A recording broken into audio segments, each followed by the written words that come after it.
morning, folks. Good morning, and welcome to New America for this event to commemorate the release of the 2017 Ranking Digital Rights Corporate Accountability Index.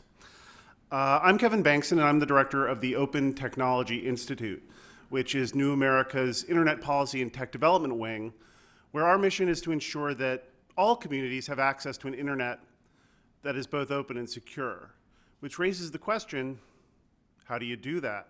Well, one important way of fulfilling that mission, protecting openness and security online, protecting human rights like free expression and privacy online, is obtaining transparency and accountability from the internet service providers and online platforms that compose much of the internet and make possible much of our activity on it. How do you do that, though? How do you get companies to, for lack of a better word, do the right thing and protect their users? Well, we actually just released a report, a set of case studies on that topic, aptly titled Getting Internet Companies to Do the Right Thing. And one of our conclusions was that rankings, report cards, relative comparisons of the company's performance to help spur competition and get them to compete to see who can do more things or better things or faster things or first things to protect their users is one of the most powerful levers we have to affect change online. Which brings us to Ranking Digital Rights, whose detailed comparison of 22 companies based on 35 detailed indicators is unmatched in its scope and its rigor. And it's that kind of work, that kind of hard work that makes change. And I'll give just one example. In its first report, Ranking Digital Rights, the one indicator that every company failed was the indicator asking the question, is this company reporting on how much content they take down based on their own terms of service voluntarily instead of government demands for content takedown? This is something that's really, really important, especially today as we see companies enhancing their efforts to take down content due to violent extremist content, harassing content, etc. Well, thanks to that kind of pressure, just this week, Twitter issued its new transparency report with new data about its terms of service takedowns. And with that domino falling, if the trend goes the way it usually does, this is going to become a common practice in the next 5 to 10 years, and that'll be due in no small part to the work of Ranking Digital Rights. It's that kind of change based on that kind of work that makes us at OTI, and personally myself, so proud of Ranking Digital Rights. But we can't take any credit for Ranking Digital Rights other than to say that we've provided it a home. RDR is an independent project with independent funding to avoid any potential conflict of interest, and with a growing expert team independently managed by perhaps the most independent human being I know, Rebecca McKinnon. You may know her as one of the world's greatest experts on the interplay between internet freedom and the internet companies that make the internet possible, which was one of the primary subjects of her 2012 instant classic, Consent to the Networked. And in many ways, RDR is a response to an attempt to answer many of the questions and concerns in that book and take the theory and make it into practice and a lever of change. An attempt to truly impact the state of the net. And in that way, it's more than an expert intervention, and it's more than a labor of conscience, as has been especially evident to all of us at OTI in New America as we have watched the countless hours of work and the sleepless nights that have gone into getting this report out. It is clearly a labor of love for all involved, which is probably what makes me proudest of all.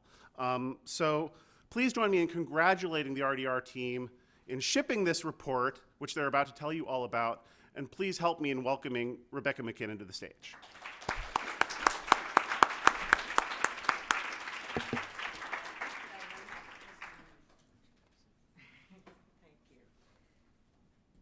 Good morning. Before I launch into the substance, I need to continue with a few thanks, because there are many people to thank. The Ranking Digital Rights team has been truly phenomenal. And we have a couple members of the team here today, but we are a distributed international team, so there's actually several other people in Budapest right now who are at an event that is streaming this event live into their event. And so I'd just like to acknowledge Amy Brulette, our research and editorial manager, who is there in Budapest today, along with Lisa Goodermuth, our program manager, Ilana Ullman, our policy and communications analyst, and Natalie Marischal, a senior fellow on the project. And we have here in the room Laura Reed, our senior research analyst, and Andrea Hackel, who is also a fellow with the project. And we've been working with this, what I'm about to present, and what you already can see online if you've got a laptop or have looked on your device and you go to rankingdigitalrights.org, you'll see it's not just a report, and we have a 4-pager that's outside that has sort of the highlights, so you can pick that up, but there's a much longer report that goes into the detail, but there's also an interactive website where you can really explore all the data, indicator by indicator, element by element, and also download it and do what you want with the data. And that is all due to very hard work by a lot of people, and also thanks to a partnership with the Share Foundation in Serbia, who've been working with us. And they're an NGO that works on digital rights issues and visualization. And again, just really want to thank OTI and New America and the support of Kevin and a number of OTI staff who've really made this possible. Chris Rizzo, who has really helped us, kind of saved us in a few cases on the technical side, and Allison Yost in communications, who has also been heroic, and many others. You all know who you are, so I won't take up too much more time. I'm going to put this down. This is our report. I also want to thank our funders. As Kevin mentions, we make an effort to sort of maintain pretty clearly distinct lines around our funding. So our oldest funders are 3 foundations: the MacArthur Foundation, Ford Foundation, and Open Society Foundation. And this project would also not be possible without the State Department Bureau of Democracy, Rights, and Labor, who have given us a generous grant under the Internet Freedom Program. And we really appreciate their support, and they're very light touch, and just being so supportive has been wonderful.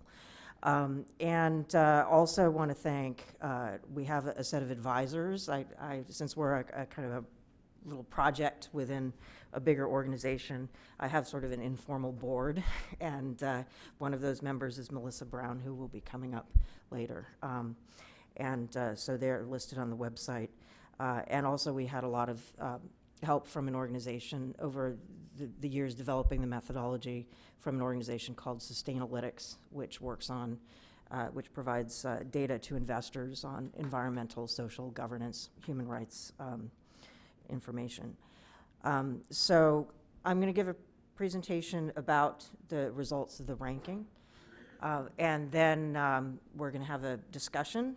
And Niels Tanover from Article 19 will introduce the panelists in more depth, but we have Melissa Brown from Dowbridge Capital bringing an investor point of view to this, and Arvind Ganeshan from Human Rights Watch, who has been involved with these issues and many other issues around business and human rights for a very, very long time, and has, I think, a really wise perspective on these issues. So the Corporate Accountability Index, what is it about, and more fundamentally, why do we do it? I think it's become pretty obvious by now that our relationship with our government, our relationship with broader society is intermediated by our digital devices and technologies, and that we're dependent on them for our relationships, and so that the technical decisions, business decisions, design decisions being made by these companies are increasingly shaping what we can and cannot do in our lives, what we know, who knows what about us, et cetera. And so therefore, it's very important that these companies be held accountable to the public interest, be held accountable to respect our human rights. Because ultimately, it's kind of a sustainability issue. If you think about it, right? It's become standard assumption that companies are responsible for maintaining a global environment in which we can live, that they're responsible for not polluting the air and water to the point that we're all dead, right? Even if that might maximize profits. We're all very comfortable with the idea. We assume that companies should be contributing to a sustainable physical environment. We also, the next step is to get companies to be accountable to contributing to a sustainable digital environment that is going to be the kind of environment in which we want to live, in which our rights are respected. What kind of future do we want our children and grandchildren to grow up in? Do we want our digital communications environment to be compatible with human rights and democracy? And if we do, we actually need to make an effort, and companies need to contribute to an ecosystem of our information in which human rights, freedom of expression, and privacy are respected. So that's really the broader overview, or the premise of what we're doing and why we're doing it. So we evaluated, as Kevin mentioned, 22 companies. And so the idea was to select a set of companies that collectively touch the digital lives of the majority of the world's internet users. So we have 12 internet and mobile companies and 10 telecommunications companies. And they are distributed across the world. And so we go in our report into more detailed information about how we'd selected these companies. Of course, in an ideal world, we'd love to rank more, but this is resource intensive. But we feel that this gives a good representation of, at the end of the day, to what extent are internet users around the world being given the information they need to understand how their information environment is being manipulated, and who knows what about them. And so we think that this helps to present a good picture. What kind of principles is our methodology built on? One very core set of ideas comes from the UN Guiding Principles on Business and Human Rights, that states that governments have a primary duty to protect human rights. Of course, one can have many more panels about the extent to which they're upholding that duty. But companies have a responsibility to respect human rights as well, and to mitigate harms, not only in the process of just conducting their own business, but also in how they interact with governments. And governments and companies jointly have a duty to provide remedy when rights are violated. So that's one of the core kind of frameworks that we're building on. And there's quite a number of rankings out there today that are ranking different types of companies on human rights issues. And one of the more recent ones that came out is the corporate human rights benchmark that's examining extractives and manufacturing companies, not internet and telco companies, on 100 indicators related to how they are impacting human rights around the world. So we're kind of part of a broader ecosystem that is evaluating and benchmarking companies on a range of different human rights issues in a range of different industries. And you'll see, it's probably a little hard to see there, but they're very tough graders. Most of the companies were in the 20 to 30% range, definitely enough.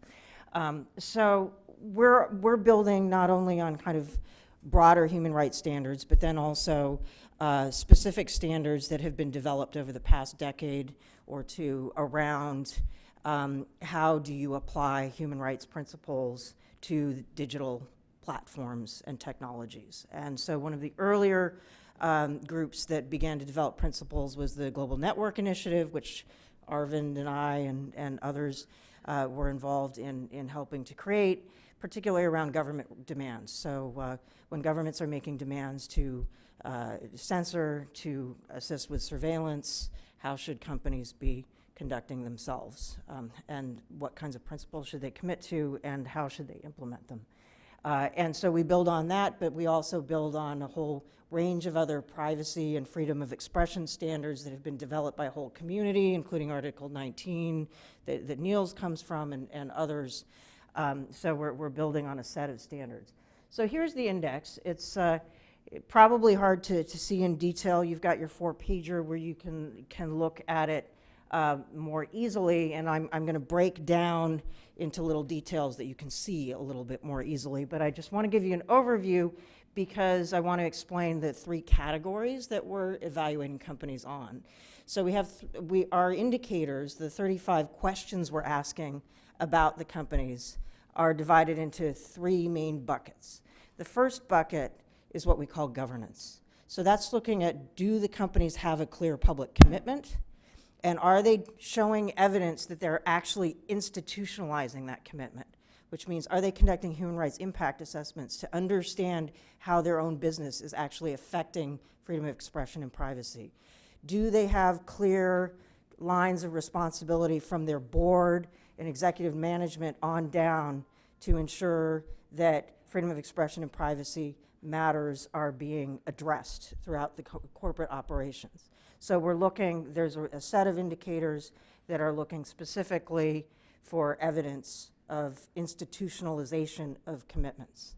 And we can go into that a little more later. Freedom of expression is dealing, of course, with, are the terms of service clear? How transparent are companies about the way they enforce terms of service, their own rules? But also, how are they handling government requests? Are they issuing transparency reports around government requests to remove content, block content, shut down networks, deactivate accounts, all of those different types of requests that affect freedom of expression? Also, other private third-party requests, because there's a lot of private actors that make requests to remove content for copyright reasons, for libel reasons, different countries. And so we also want to see transparency around private policies and practices, and also some questions about identity, and I'll get more into some specifics later in my talk. And then on privacy, we're really looking at 3 sets of things. We're looking at, first of all, does the company disclose clearly what's being collected about you, with whom it's being shared, how it's being used, so the life cycle of information that could be used to profile you or that could be used to track you. We want to see disclosure so that people understand what's happening to their information. We also want to see transparency around government requests for user data, surveillance demands, and transparency around what the policies are in dealing with those. And we also have a set of indicators around security practices. We're not asking companies to disclose information that's going to help hackers get into their networks, but we are looking for basic evidence that there are policies in place and that there are efforts being made that are credible to secure users' data and to address data breaches as well. So those are the kind of the 3 buckets here. And you can see from the scores and from the 4-pager that you have that, you know, essentially if this were a test and not graded on a curve, we have 2 companies that got a D and everybody else got an F. You know, we're tough graders. It's supposed to be tough. That's not to say that within the data, within the specific indicators, there aren't a lot of good practices. There are. But there's tremendous room for improvement by all companies. And to call anybody a winner or even a leader is perhaps going too far. So that's one thing I want to make clear. So digging down a little bit into the results. These are the internet companies broken down with their total score. So it's the governance, freedom of expression, and privacy added up into a total score. And you'll see that we basically have the US-based companies plus the South Korean company Kakao, and then, you know, the 2 Russian companies, 2 Chinese companies, and Samsung kind of mixed in below 30%. And 30% is kind of, I would say, the floor below which, you know, meaningful effort is, you know, it's kind of hard to say that meaningful systematic effort is taking place around user rights. On telecommunications companies, we just have 1 US company in the index because we're really looking globally. Um, and this is how the total score breaks down. And again, sort of below the 30% floor, you have quite a lot of companies that are not disclosing much at all about their policies, and we'll talk a bit more in the discussion about, and as I break down and take you through the data a little more, kind of what that means. So I'm going to break down now into the governance scores because this tells us something interesting. So this is kind of the spread in the first bucket of results, governance, the way the scores go. And I want to call your attention to the companies at the front and what that says about them. The companies with the green arrows are all members of something called the Global Network Initiative, which I mentioned earlier, which is a multi-stakeholder organization that works with companies to both make commitments to users' freedom of expression and privacy, and also implement those commitments, particularly in their governance. So they have to be conducting human rights impact assessments. They have to be showing that there is executive and management oversight over these things. They have to show that they actually have policies to deal with government demands around freedom of expression and privacy. And the other leaders in this category are members of the Telecommunications Industry Dialogue, which is another group that I can tell you many of them, not all of them, but have been observers of the Global Network Initiative, and we're hopeful that some of them may even join soon. So stay tuned for that news. But those companies for the past several years have also been making some concrete public commitments and have been kind of reporting to their group about how they're implementing the commitments. And so that shows in their governance scores. And actually since 2015 and compared to earlier research we've done, we've definitely seen some of these companies putting in place more and more policies and processes than they had 4 or 5 years ago. Notably, further down in governance, we have Twitter and Apple. One could do a whole panel just on why that is. But basically, those two companies in our governance category, we found that in terms of their public commitments to users' rights or evidence that they have institutionalized those commitments, both for freedom of expression and for privacy, are not extensive, quite minimal. So they did not do well on governance. One of the major aspects of this year's index compared to our first one in 2015 is that we added what we call mobile ecosystems. So we added Apple for the first time, we also added Samsung for the first time, and we also added Google's Android ecosystem. So devices that use Android that Google controls directly, we also took a look at that. And largely because of governance and freedom of expression practices and policies, Google Android outperformed Apple, which I think is a surprising finding for many people who we've talked to about this so far. Breaking this down a little more, looking at the mobile ecosystems and breaking it down by category, you'll see Apple did respectively on privacy, disclosing privacy policies and practices of different kinds, security policies and practices of different kinds, but disclosed very little related to freedom of expression. Essentially, there's no transparency about how it polices its app store or how it handles government requests to restrict content on its app store, and no transparency reporting about the volume and nature of requests it receives, no transparency about any kind of terms of service it has for apps developers or how it enforces its rules. So that's what brought Apple's score down. Freedom of expression category overall was very interesting. Kakao, the South Korean company, has some very good practices around disclosing different types of requests they receive to remove information, and they got some high scores. And so companies sort of looking at what best practices.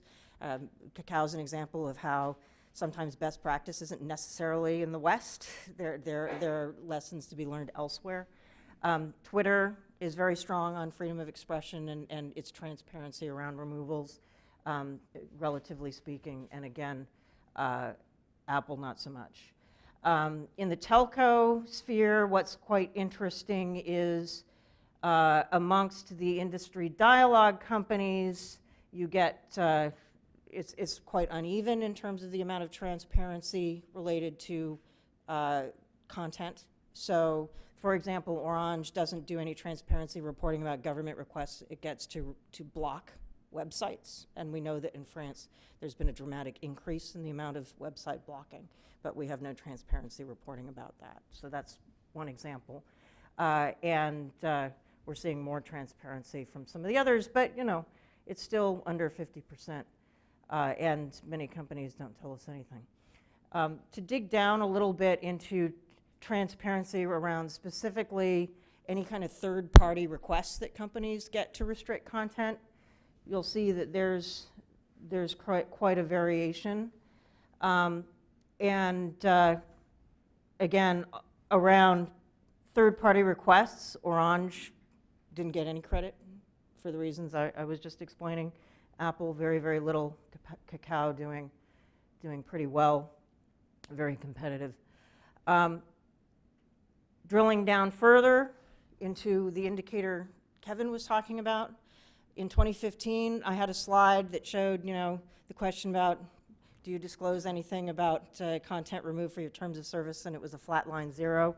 We're starting to see companies reveal content, and our research ended before Twitter released its most recent report. So it'll be interesting to see in the next round how those scores continue to evolve.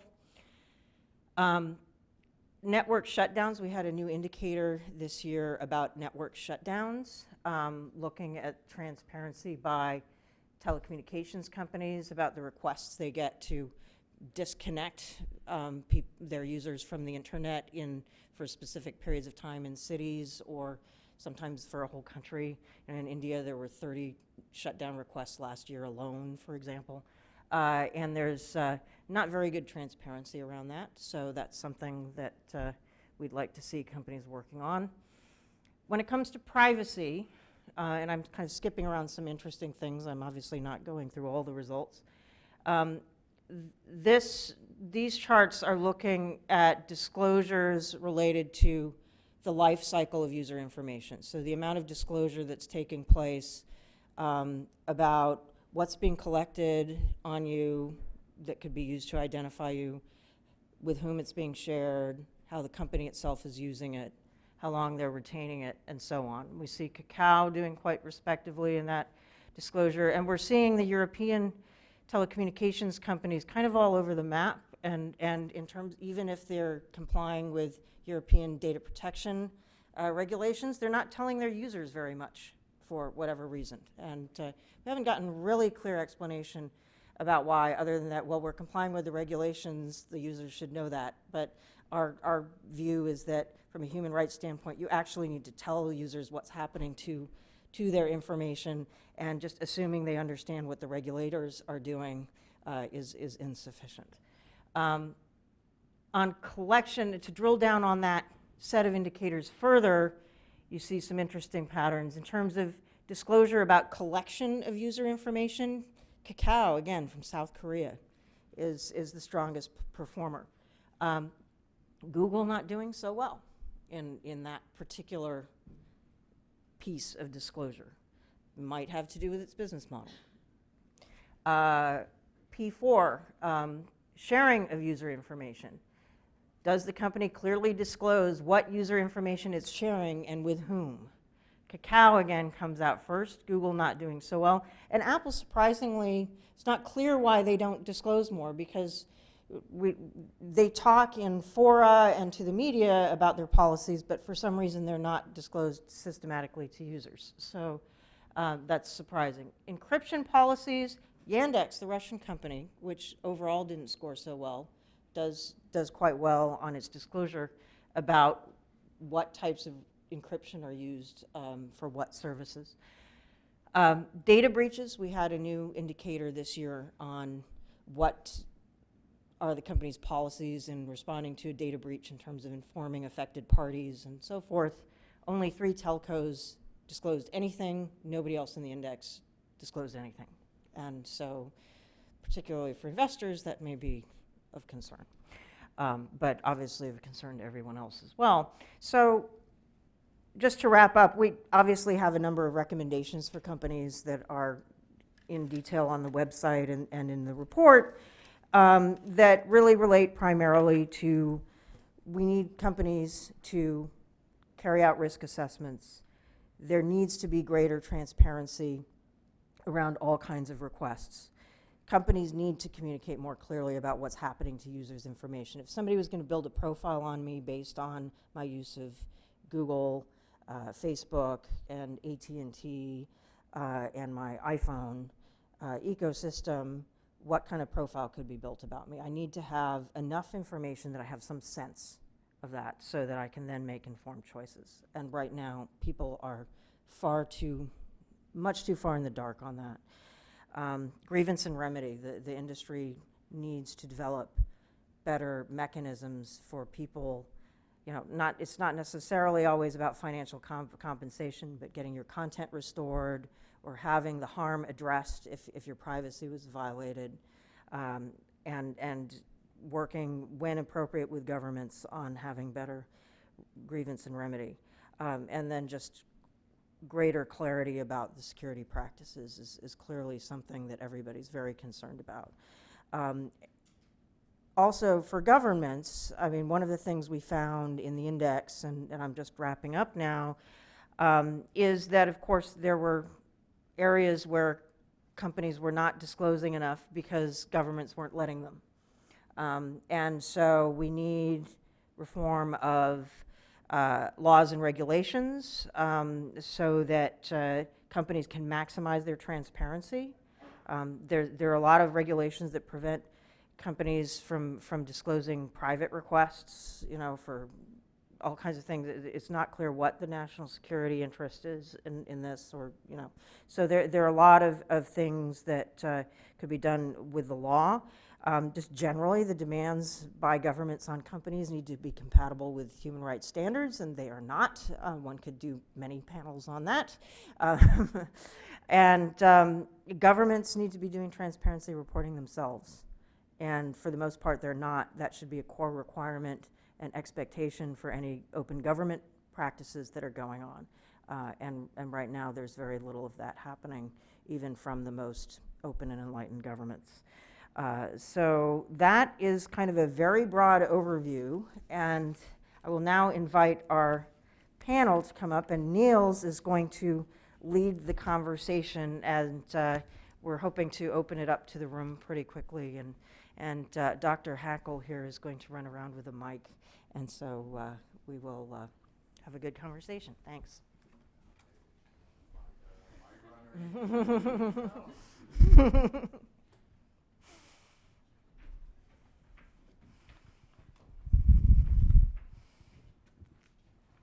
Hello everyone. So happy to take over the baton from Rebecca, but let's first jointly congratulate Rebecca with the launch of the great report. Thank you. So much for being nice. Let's come up with some critical questions, but not before I introduce the other panelists here. Next to me, there is Arvind Ganeshan, who is the Director for Business and Human Rights at Human Rights Watch. He has been one of the driving forces behind the Global Network Initiative, as Rebecca said, but he has been in this area for quite a while, also setting standards for the extractives industry, the IATI, and fair labor. Next to that, there is Melissa Brown, who has been one of the leading responsible investment analysts, who is a partner at Dowbridge Digital, who is a board member at Sustainalytics, and who is a leader for years in the responsible investment sector. So we have a great panel. So let's get the discussion going. And I see we also have quite an informed audience. So really, let's get the discussion going early as well. So raise your hand if you've got a question or a comment. But let's first start off with a question to Rebecca. So first of all, again, congrats on this work. It's excellent, and one of the excellent things is its longevity. It's not a one-off. Because we in the NGO sector sometimes have a short memory and run from fire to fire, keep the adrenaline high, and then forget to build on the work that we've been doing. But this is an excellent advocacy tool because of that. But at the same time, the technology is changing so rapidly, as is the international legislation. There are new companies, new technologies. How can a ranking keep up with that? Yeah. And if we look at the trend over the years of when you've been doing this ranking, when do you think you can retire? I need to call on myself or something. That's a great question. And rankings are something of a blunt instrument in that they are a snapshot in time, right? And so as we learned today from Kevin, Twitter has made some changes that didn't get into our index because we had to close the research at the end of January, and things have continued to evolve.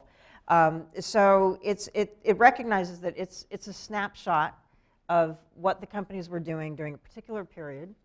And in an ideal world, you could kind of dynamically change it, quarterly or something, if you really had resources that I can't imagine. But doing it once a year, it provides kind of a year-on-year snapshot. But I think acknowledging that it's a much more dynamic field, that regulations are changing all the time, and that there are a lot of companies we're not covering, right? And so one of the ways we're addressing that is that our methodology is completely open. And our data is completely open. So people can take it and do more things with it. So if there's a company you're really concerned about, or a set of companies you're concerned about that we didn't include, you can take the same questions or some subset of them and analyze them yourself. And we're also seeing, actually, I've heard from a couple of companies who've told me confidentially they're using the indicators internally for their own evaluations, even though that we're not ranking them, because maybe they'll get ranked in future, or maybe their shareholders or other stakeholders will ask them about some of these things. And so in a way, the ranking is kind of the beginning of a conversation about what the standards need to be more broadly, and what are the questions that civil society, that investors, that also policymakers should be asking of the companies and about the companies, so that we at least are I think sometimes it's a little bit ad hoc with the advocacy, or sort of the questions that get asked. And one of the things we found, I think, with some of our results is that you tended to have more companies disclosing more things on stuff that more NGOs have been bothering them about recently. And the stuff that the NGOs have not thought so much to bother them about, they're not disclosing as much. So we're trying to be more comprehensive in that regard, but we're also not trying to be the final word. We're putting this out there as a framework that people can use then much more dynamically. Excellent. So, Arvind, let me turn to you. Many sectors have been going through this. The extractive industry, the banking industry. Why do we still need to push so hard in the digital industry? Well, I mean, there are multiple reasons. One is, I think the digital is in many ways far more complex and far more immediate to everyone than other industries. So what an oil company does abroad doesn't necessarily affect you in the same way what your cell phone provider and platform does. And one of the things that makes this ranking quite important is if you actually take a step back from it, what it's actually telling you is this is what the internet looks like for 3.7 billion people. It's using an Apple device, a Samsung device, through a service like AT&T to get to an app store or on a platform like Facebook. And now you have a way of assessing what are the human rights risks at every part of that, or what are the human rights practices at every part of that. So on a very personal level, it provides a roadmap to understand the kind of cautions you need to take, as well as what companies need to do more. And I think the other issue is that there are few things that are as intertwined with government as the digital sector. So a government cannot spy on what a company doesn't have, and what companies have increasingly has a very sophisticated business purpose. So at a very fundamental level, what both the private sector and public sector do affect everybody's digital rights. And in that case, the ranking is helpful in understanding what every part of that chain is and where to push to get improvements.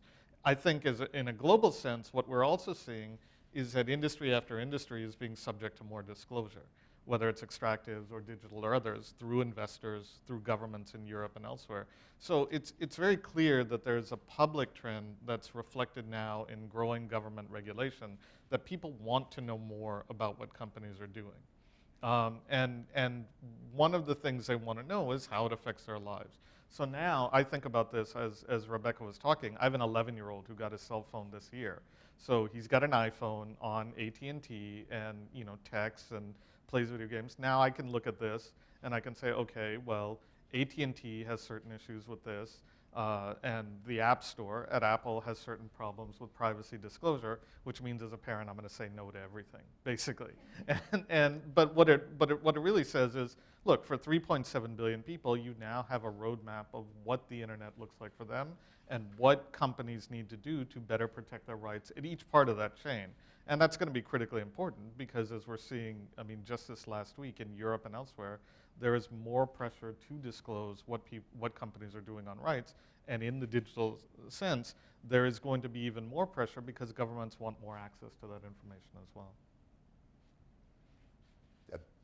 Thanks so much. That brings up a lot of excellent questions, but you've mentioned investors. So let's now first go to Melissa. Melissa, the companies are often pointing to the customers. We're providing something that they want. And then the customers are often looking, or the consumers, or you can also frame it as citizens, are often looking at governments to regulate for them. And then governments and bureaucracies are not as fast, so they also look towards investors. So where in this chain is the change going to come from? Well, I think it's safe to say that investors probably are very unlikely to drive the change at this particular stage of the game. I think investors are beginning to focus on a whole range of these issues, but also investors are not monolithic. So you have different groups of investors who will react to the types of data sets that are coming out from the work that Ranking Digital Rights has been doing.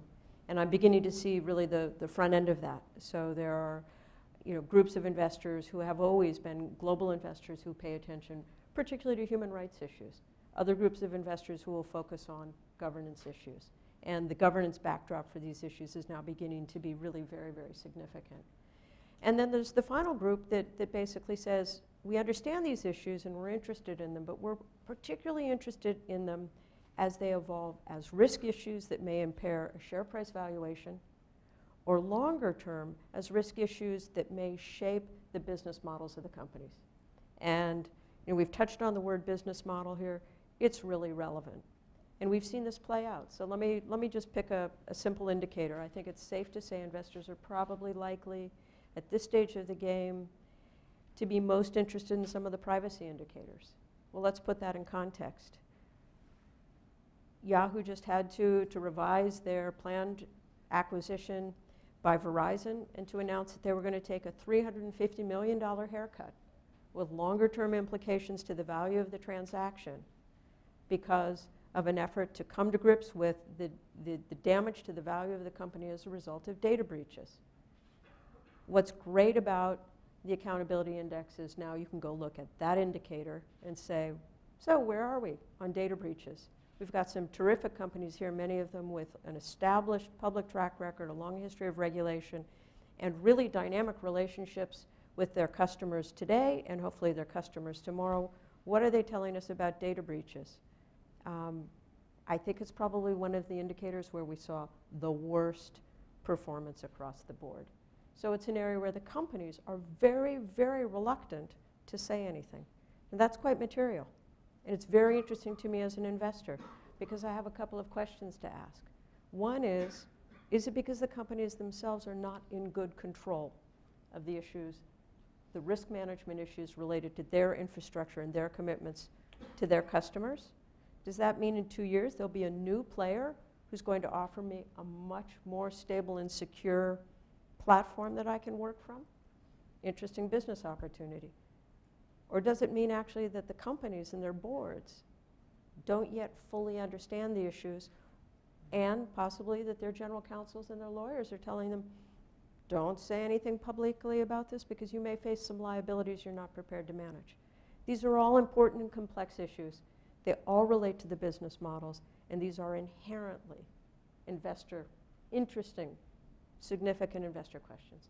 So the investors will come, but these are complex issues, and events like the one related to Yahoo are what get investors really started on these questions. So if we continue on that, where do you think the risk actually resides now? I think there's no question, and then again, it's a business model issue. Essentially what the major internet companies in particular do, and to a degree certainly the telecom providers behind it, is they outsource that risk. They outsource that risk to their users, and to a degree some of the compliance issues they outsource to the app providers, who are in a certain way are obviously typically smaller companies and much less capable of dealing with it. So we've got it's almost an old economy model. We've simply outsourced the risks, and in many senses this is a road we've walked down before. To me, in some senses, it kind of looks like the auto industry in the 1960s or 1970s. We know this will be unsustainable. We do know it will change, but at this stage we're locked in this kind of process where we say, look at our cool products. You want them, don't you? You want them so much you'll take them even though they are not really yet very good products. Excellent. So Rebecca, going back to you, and I'm forgetting the audience completely because it's fascinating stuff. We'll come to them soon. So also building on your book, and combining that with what we just discussed, do you actually think that the distributed nature of the internet is actually making transparency and accountability harder? Yeah, well, I think there were always a lot of naive assumptions that the internet would just make everything easier, and that's obviously not the case. I guess yes and no. It makes it, the nature of the internet makes it harder to assign responsibility for things, and particularly when you have a situation where governments are trying to influence companies, and then companies are taking actions. You know, the responsibility is often joint, or it's kind of opaque as to exactly, you know, this is why we're so focused on transparency. We need to know who's responsible for this content getting removed. Who do I go hold who do I hold accountable? And oftentimes you don't know. Or, you know, who was responsible for my cousin in Turkey for ending up in jail, and to what extent did that have something to do with his mobile service provider, you know, or some app or something? You know, there's kind of, it's very opaque. And then you have the bigger challenge, which I wrote about in my book, is that, you know, you have this globally networked set of platforms and services. And so, and then you have government jurisdiction that's very tied to specific countries, you know, each trying to regulate or take action upon these companies in different ways, often contradicting one another. And then the companies trying to have globally consistent policies and practices, and it doesn't work, and it's not serving human rights very well in the digital space. And so one of the hopes is that because this is a global index and because we're trying to hold global standards, it enables stakeholders to kind of assign accountability more broadly, rather than just kind of depending on their own political system to provide it, which is the old model, right? That the old model isn't working clearly. You know, their domestic market and their domestic political system will take care of the accountability and responsibility issues. That's not working in this space at all. And so you need kind of more comprehensive data sets, and I think this, you know, which is why transparency and requirements of transparency become so important, and why having comparable data about what's happening on a global scale, so that somebody in India can say, look, actually, you're doing, they can say to Bharti Airtel and the Indian government, here's what's happening here, but something very different and much better is happening over there, and why do you have to do this here?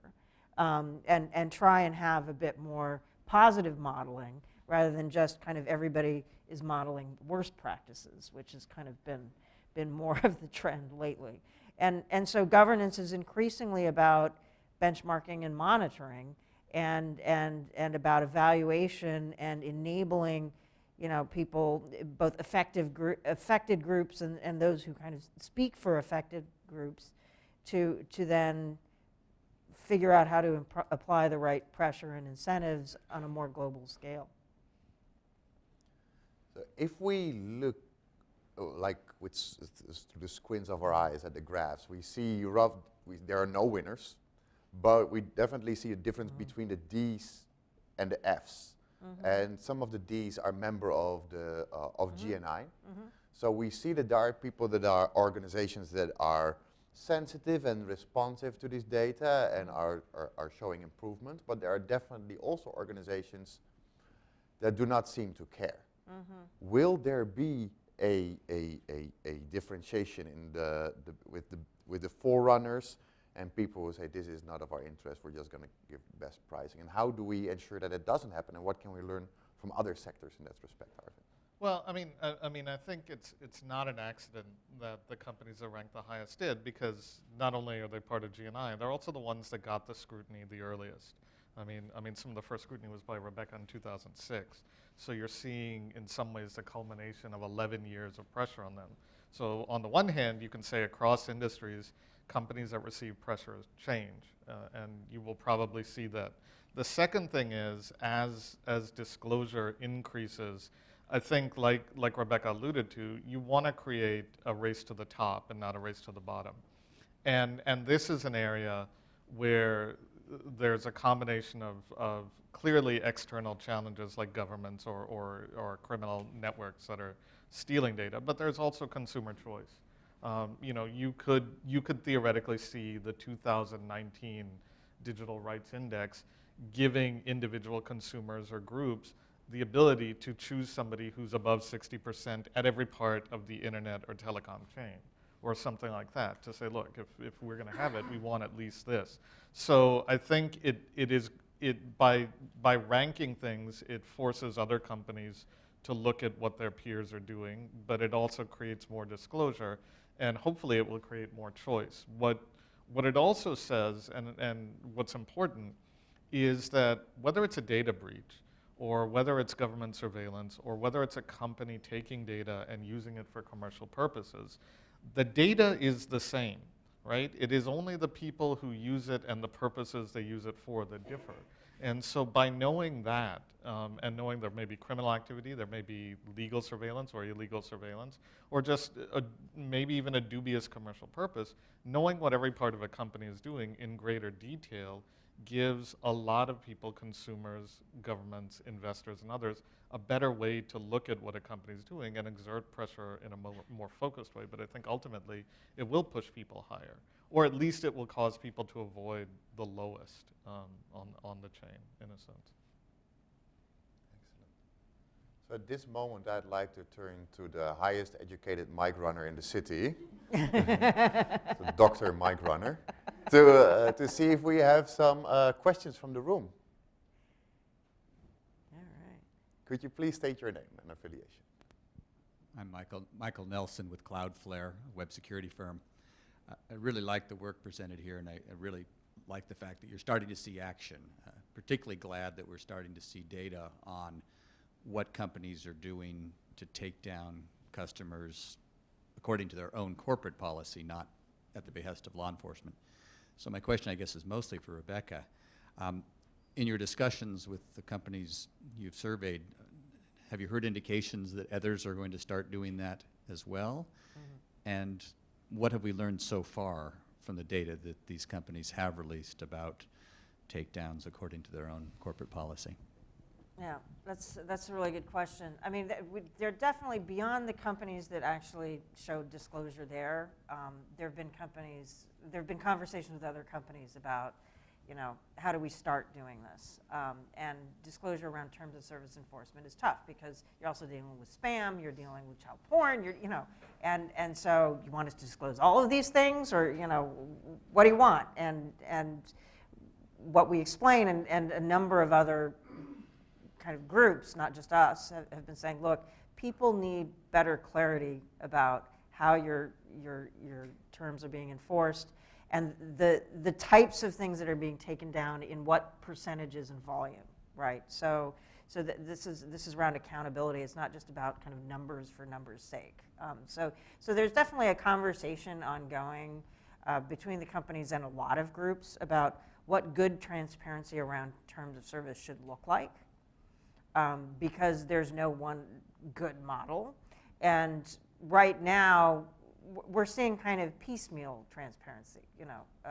Twitter started actually in the very end of 2015, beginning of 2016, with some information about accounts that they had deactivated around extremist speech, and then Google released a bit of information here, and Microsoft has released a bit of information kind of about specific types of things. I'd have to go back into the data and remind, but it's generally kind of one or two categories of content rather than a comprehensive view. And so it's a good first step, but definitely I think everybody's kind of experimenting with how they release this information and how they release it in a way that is meaningful. And I think also companies just don't track it as much internally. And we've seen with transparency reporting around government requests or around, copyright takedowns, is companies first have to put in place a system to track this stuff internally before they even figure out how they're going to disclose it publicly. And sometimes, I think there's certain disclosures that don't take place because the companies don't have their own internal systems for tracking and sort of analyzing the data internally really sorted out. So sometimes when you see a new set of disclosures happening, maybe for a year, maybe more, it's kind of finally poking to the surface a set of processes that have been going on for a really long time internally to understand the information and figure out how to communicate it. If I can follow up. Yeah. Is there one particular type of terms of service violation that's more common in the cases that you've looked at already? Well, yeah, I mean, there's not enough data disclosed to be able to answer that question.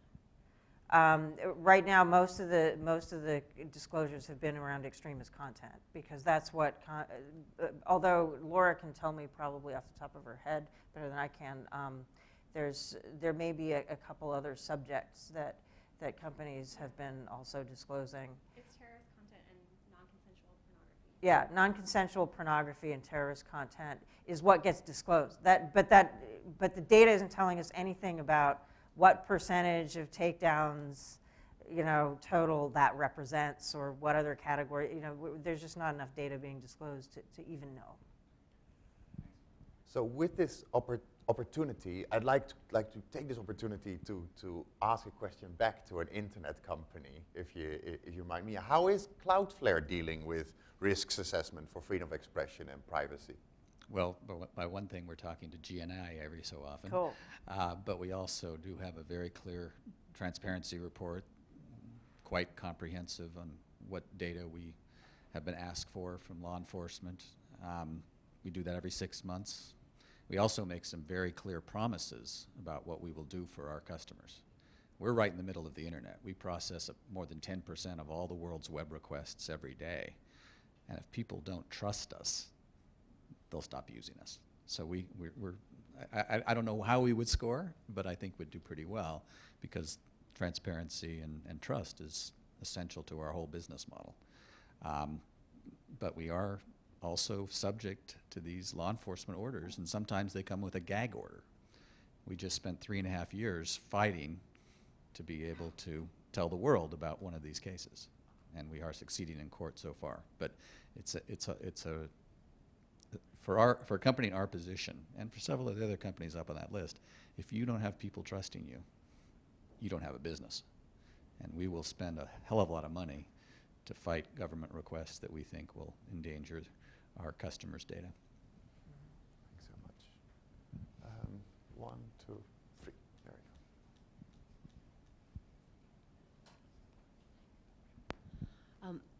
we go. Quinn from Article 19. I actually just wanted to follow up on this a little bit.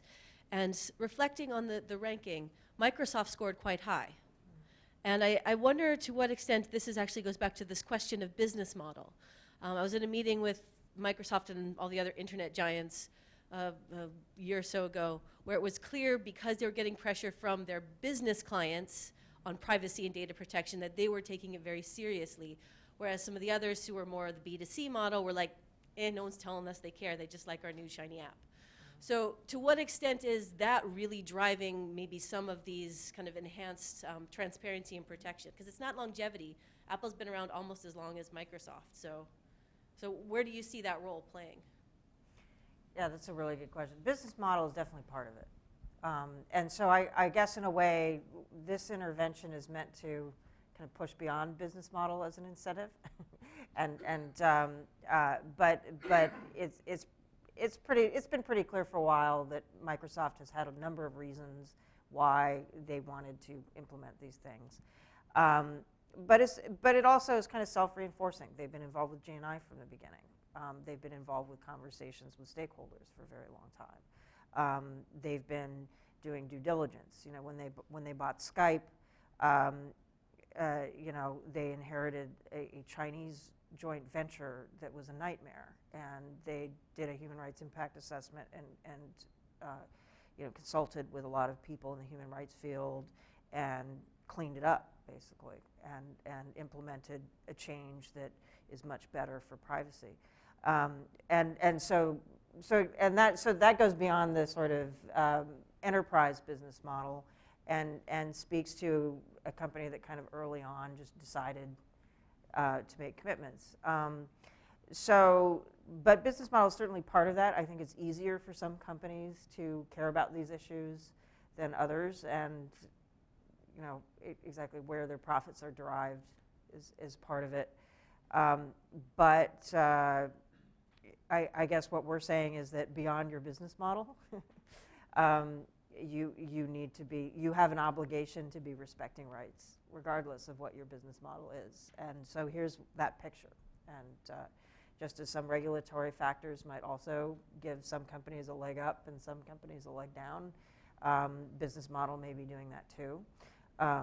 But objectively, the facts are, these are where the disclosures are happening and these are where the disclosures are not happening, and that's just kind of an objective across the board measure.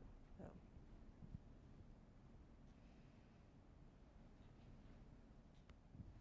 Thanks.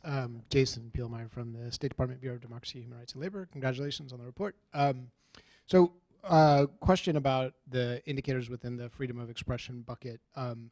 So Article 19 talks about the right to seek, receive, and impart information. Seeking information, clearly in the sort of mobile internet context you address in part in terms of looking at the mobile ecosystem and, you know, the app stores and what transparency there is there. Imparting information, obviously, disclosure about censorship and government requests to censor information. Receiving information, though, I'm curious, especially in the context of all the discussion around news manipulation and the most recent elections, do you look at, or are there plans to look at, the ways in which companies disclose how they provide, you know, proactively feed information to users, whether it's news information or feeds from others, including advertisers? I'm just curious if that's already part, or if you have started to think about how to incorporate that into the That's a really good question. We don't currently have an indicator that's looking at that specifically. So, you know, we've been asked quite a bit about, you know, algorithmic transparency also, and how that fits into the index. You could kind of see the terms of service, you know, the need for transparency around how you're enforcing your own rules, or how you're how you're policing content or how you're proactively manipulating content, that there could potentially be some way to develop an indicator around that. We need to, spend more time looking at that.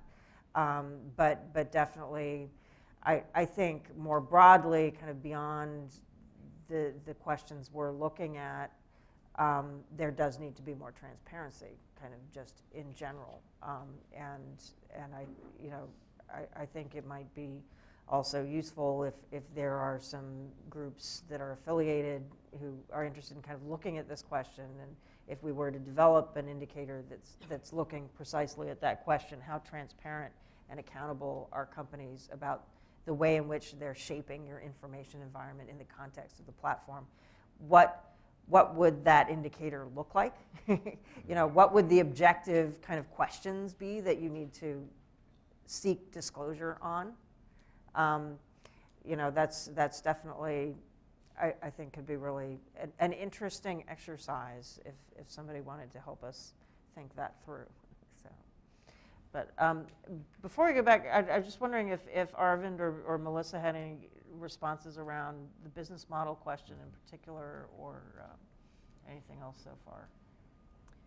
Well, I think from my perspective, it's extremely obvious that what we're seeing very much live time is business model issues being sorted out, and it's a little bit ugly. In a way, the telcos are more accustomed to a slightly longer duration dialogue about a regulatory process. It's actually the internet companies that are now finding themselves caught by something that I think the more traditional utility providers are not so surprised by, and they're not at every moment wearing it particularly well.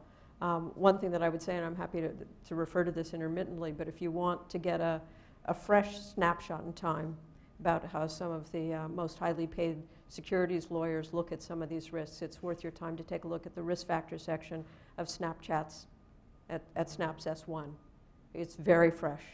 And they, in order to get that terrific valuation, they had to spend a lot of money with very, very good lawyers who carved up their risks relative to their operating environment. And they tell you what they're frightened about or worried about, or risks that they fear they may not be able to manage. And this goes very much to your question about the business model. And roughly in order, top 4 risk factors for them. Number 1 speaks to issues of privacy, safety, and security, and implicitly to regulatory risk, and risks they may struggle to manage. They talk second about mobile operating systems and their dependence on other companies' infrastructures, and interestingly, a little bit to your point, standards that we do not control. So when you have a very rapidly evolving set of sensitivities about something like associated content or how others might view your content, think about Google over the last 2 weeks and their ad placement. These are immensely sensitive issues, and they're not going to get less sensitive. They're clearly becoming more sensitive. And simply saying that's where our algorithm puts your ad is increasingly not a very satisfying answer. It's not a very business-like answer either.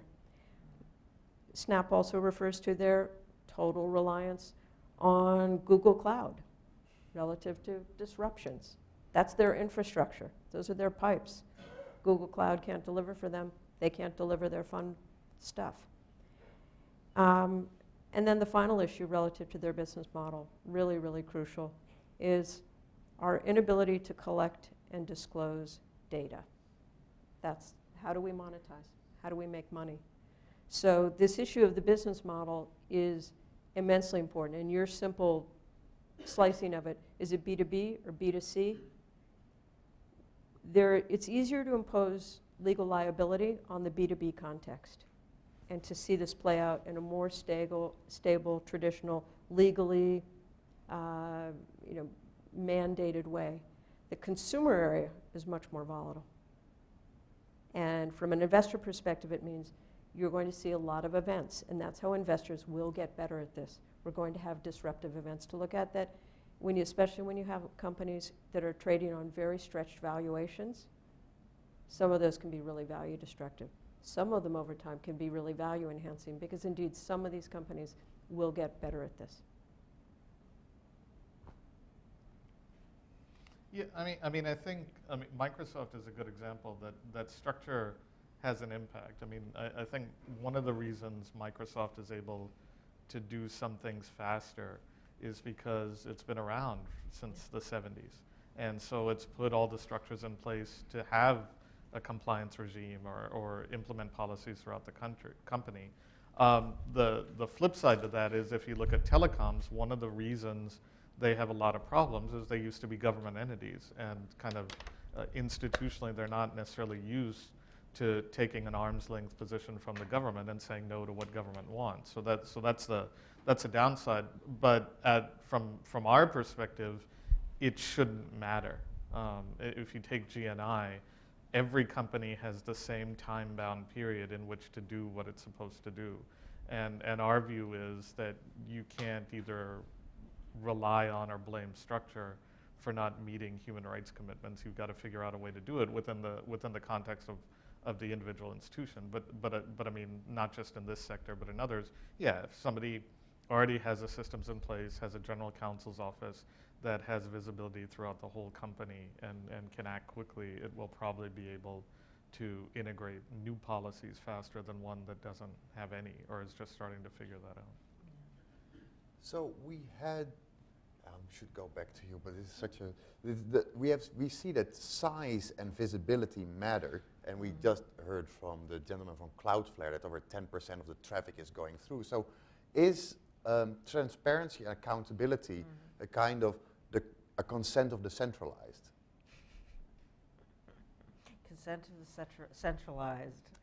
I mean, you know, this is part of the problem, right? I mean, you have some markets, like take Myanmar, Burma as one of the more extreme places. The internet is Facebook, right? You know, you go to a lot of people are going online for the first time through a smartphone, which they go to a shop, they purchase a smartphone.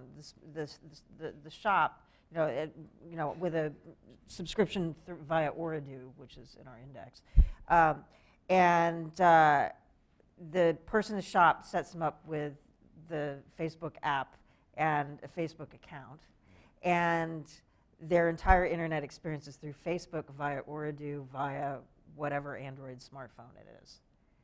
And so it's going through those layers of dependencies.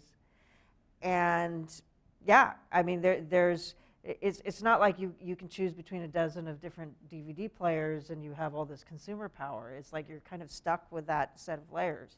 And this is why figuring out how to incentivize transparency and why transparency is so important, and why we need to figure out what the levers are to induce greater transparency, because it is a little bit different than again leveraging the power of consumers to choose amongst 6 different DVD models or auto models or something like that. And yeah, so people are kind of having to consent if they want to participate in the modern world and don't have a lot of choice.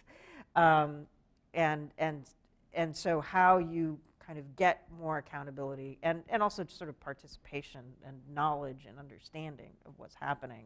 The choice ends up being more how you're going to choose to use this ecosystem that you're kind of stuck with than it is about whether you're going to use it, right? Because you kind of have to use it. If you want to interact with things going on in your life, but you can make choices about what you're talking about online or not, or with whom you're having conversations through Facebook and with whom you might meet in person, or basically just how you're going to govern your behavior in that ecosystem, and that will have an impact on companies over time, because if you are constraining your actions through these ecosystems because you don't trust those ecosystems, then those ecosystems are going to be less valuable in the various ways that connect to the company's business model. And so that's one way that companies are going to need to respond if people start changing their behavior as a result of greater knowledge of what's going on, or just greater knowledge of the fact that Ooredoo is completely untransparent about anything, and so you don't know what they're sharing with whom, and so therefore you better not give them the benefit of the doubt, and right now people aren't even aware of that. So yeah, it's many layers here, but I do think that pushing for greater transparency, or at least shining a light on the fact that there's no transparency and no accountability is the first step. But I mean, Arvind and Melissa may have more views from their experience on kind of where you go from here. I think one of the interesting examples for someone like me to pay attention to, because of the really the power of it, we've just talked about the Facebook example, but I live in Hong Kong, and if you're looking at China and you do business there, which I do, I'm on WeChat. You can't, it's very difficult now to be in touch with Chinese colleagues, companies, other investors if you're not on WeChat. And WeChat is fascinating in what it discloses. And one of the things that's apparent is that the way they track users who originate in China with Chinese ID cards is different from the way they track a user who originates outside of the Chinese ecosystem, and they don't track you in the same way. And it's so Tencent is really worth the time, and they are a super app. They have everything. You can do all your financial stuff, you're buying, you're selling, travel. It's a very comprehensive, it's a terrific consumer-oriented service. But all of my Chinese business partners and friends, I mean, we're very, very clear. There is no security. Anything that you put on WeChat will be shared. That's a given. But it's also, interestingly, Tencent is a company that is looking to expand, and looking to expand significantly in Asia and into North America as it can. So watch them, because what they're clearly saying is they're going to shift their business model as they do it, that they're aware of the fact that there are different sensitivities. What would be great in a disclosure context is if they can start coming up the curve and making that apparent to the types of people they really want to add as new users and people they want to do business with, because we have the right to ask. Yeah, there was the question Yes. from. Thank you. Shanti Kalathal, I'm with the National Endowment for Democracy.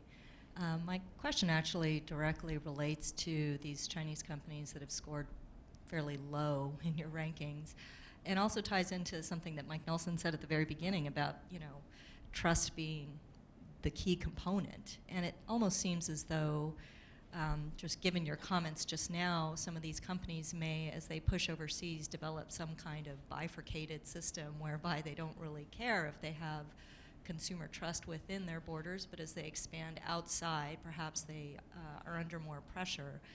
So I'm curious as to, the whole panel's perspective on, these companies are likely to be quite significant in the internet ecosystem in the coming years. And to what extent are they subject to investor and consumer pressure on these issues, and how likely are they to adopt transparency and accountability practices that are more in line with what we would want to see as the global norm, given that they're not really subject to a lot of domestic pressure in this circumstance? Why don't I kick off? Yeah, I don't think the incentives are there yet, and I think what one of the problems we run into, and it cuts across industries, is there aren't enough positive financial incentives to do the right thing in place yet. What's more likely to happen as they expand is in certain jurisdictions in Europe, for example, where there are mandatory disclosure laws that are forming, companies will have more interest in doing that. What's going to be needed as companies that aren't doing a good job, or even companies that are doing a better job, are more incentives to do the right thing. And that could be, in an ideal world, it means that the cost of capital has to be lower. It means that there has to be preference in government procurement, things like that, that incentivize doing the right thing. It's not there yet, so what I suspect is it will be very, very piecemeal depending on where they go and what they do. And part of that is going to be public pressure, undoubtedly. I mean, I think as companies move into new areas, they'll get more scrutiny as well. But I don't think there's a holistic way, and until that starts happening in a more holistic manner, it's going to be very piecemeal and still pretty challenging. Yeah. One thing that was really interesting with this index, because we added a Chinese company and a Russian company, so we were able to compare 2 Chinese companies and 2 Russian companies, is the differences between them. Because I think the assumption would be, okay, the 2 Chinese companies are going to be really similar, in their scores because they're dealing with the same difficult regulatory environment. And actually, there was a lot of difference between Tencent and Baidu around the privacy indicators in particular. And while neither of them discloses anything related to government requests or government demands or how they're handling those, Tencent was disclosing a lot more around just kind of the quote-unquote consumer privacy-related issues in terms of what's being collected, commercially, how it's being shared, and so on.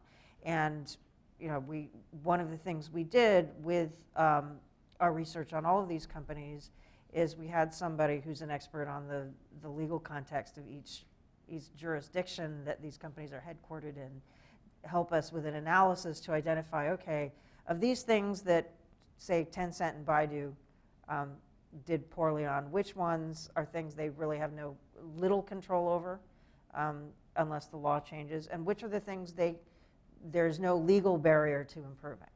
And we identified quite a number of things on which there is no legal barrier to improving. Basically, everything that doesn't relate to government requests, anything that relates to private actions, they could improve transparency significantly.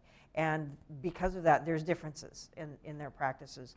So I'm hoping that this kind of research will sort of get out into kind of at least the more savvy discourse in China about these types of things.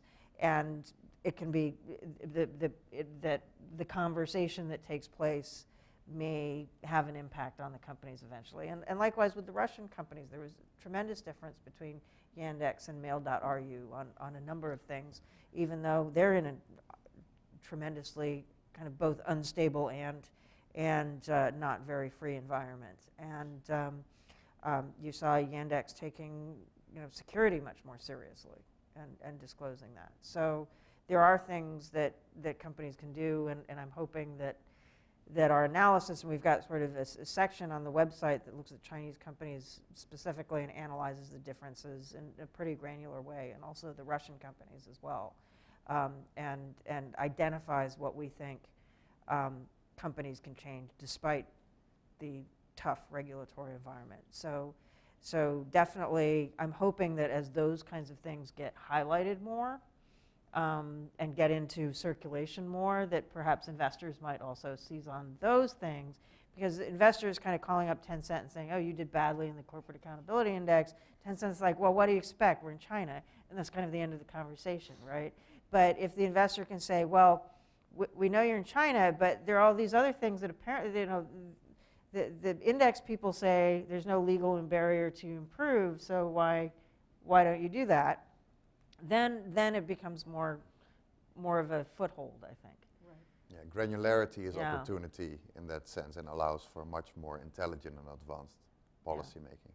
I was strictly told to stop at 11. Oh It's my in goodness. 1 minute from now, but I would really like to pick up all the questions. So there was one more question in the back. So can you take that one? Hi, Eric Kuhn from Echo Kilo. I know your work is based mostly on disclosure and data, but this discussion has flirted very closely with accountability in the context of some ethical issues as well. What are your views on looking at other aspects, such as legal actions against some of these very influential tech companies? It's hard not to see Google's ranking. For example, there was a decade-long litigation in the Google Books matter that most recently went to a petition before the Supreme Court. Is there any other sort of ethical basis that you would look at as far as accountability? Yeah, that's a really good question. I think because this is a global evaluation, and we looked at questions of what if we include lawsuits, or what if we include incidents, reported in the news, kind of controversies, or what if we include, or positive advocacy steps that the companies take as well. And one of the challenges is because we're looking across a global set of companies, you end up punishing companies that are in more open societies where the legal systems are more open to lawsuits against the companies. And so, there's no lawsuits that we know of against Ooredoo, but would there be a ton of them if they were here? Yeah, I think so.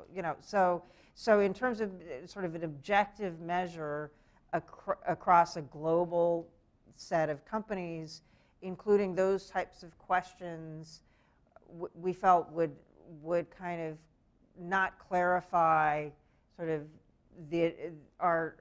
would not be helpful in setting sort of a global standard of really and this is a floor, not a ceiling. This is like the minimum things companies should be doing, and they should also be, doing many other things, both positive and, not doing things that were going to cause people to sue them, that they should be doing that we're not measuring. So that's, I think, an important thing. And then also importantly, again, we're measuring a set of things because that's what we can evaluate globally in a consistent way. But I think the real value is going to come when, at a more granular level, people kind of build off of what we're doing and say, okay, if you do an analysis kind of within Europe or within India or whatever about what's going on, and sort of add questions about lawsuits and add questions about controversies and kind of build off of that to do a more in-depth analysis, I think that would add a huge amount of value. Just to add something, I mean, not necessarily to the ranking itself, but in general, standards evolve. And a really good example of that is the standard that the index looks at, or the ranking looks at, about whether companies are challenging problematic laws. And that's a really, it's a relatively new concept, and what it came from is the Snowden disclosures, where once it came out, the magnitude of surveillance and how it was being done, companies could rightly say they can't disclose what the government's asking them to do. And human rights groups and others basically said, okay, if you can't do that for understandable reasons, at least show us what you're doing to change the laws that are so problematic in the first place. So you can't let this just live in a black box and say that, throw up your hands and say there's nothing you can do. And that standard can be applied anywhere in the world. So my expectation would be that over time, you see maybe not that precise indicator, but different indicators getting at that issue in a way that's disclosable and something you can rank as well. I think one of the things I'm conscious of, especially where ethical issues come very close to how investors may or may not perceive things, there are two examples that came to mind as I was kind of preparing for this event over the past 2 weeks. Last week I was in New York and saw some contacts who are in the advertising industry, and one of the kind of remarkable things they kind of casually mentioned was, as we were talking about sort of, how Google and others are playing such a significant role in changing the nature of ad spend globally. We were talking about healthcare companies, and they casually mentioned that, oh yeah, if you want to get a data set now that helps you target Medicare and Medicaid people for particular pharma companies, that's no problem at all. You can get identifiable data based on people's location services and geodata, people who go to Medicare and Medicaid offices. That struck me as getting really very close to a line that was truly troubling. And I think part of what's going on is we all need to sharpen our business and ethical senses a little bit about where these quite important lines actually do exist. Who's going back to the large ad companies and indeed the large pharma companies and saying, that's an inappropriate form of targeting, and if Google is providing you with that data off of their platform, that's a no-go zone. Another area where we all need to get a little better is, yeah, we love the new bright, shiny things in the apps and so on, but the people who help give us information, the soft sources of advertising we take, which include the business press. If you want an interesting little adventure on that one, there was an article, I think, on the BBC platform yesterday, the tech side, talking about a very cool new app that you can put on your phone, and it helps measure sperm quality, apparently. And they described it in really like, wow, isn't this cool, and this is how it works, and so on and so on, failing to ask the business question, which is, how is this app company going to monetize this app? Because the conventional means would, of course, be to sell the data. Now, that's a little sensitive, I suspect. So this is the business question. So when sharpening our sensibilities about these boundaries. And they often have a profoundly ethical piece to them. And when these events come, and as I said earlier, investors are very responsive to this issue of events, I think that's a company, when someone does their due diligence, it's going to struggle to raise venture capital money from more mainstream investors, because figuring out how you're going to monetize that one, I think is going to raise some important questions. So this is something we're all getting better at. You can see it obviously in the data trends around terroristic content and pornography, but these issues now are spread across the landscape, and they affect very significant populations who will see the issues in ethical terms. So, I'm not going to be able to top that. So we've seen that there are no real winners in this analysis, and that currently a lot of the risks are actually being outsourced to users. But there is also a clear way forward in new standards being set, but also set in other sectors. And luckily, we'll be able to monitor that and being able to advocate that through the data gathered by Ranking Digital Rights. So we can hope that more human rights impact assessments and rights impacts for freedom of expression and privacy will be done. So we're looking forward to next year's impact assessment and hope that the future will be exponentially better. And on that note, thanks all very much for your presence and attention. Thanks so much, panel.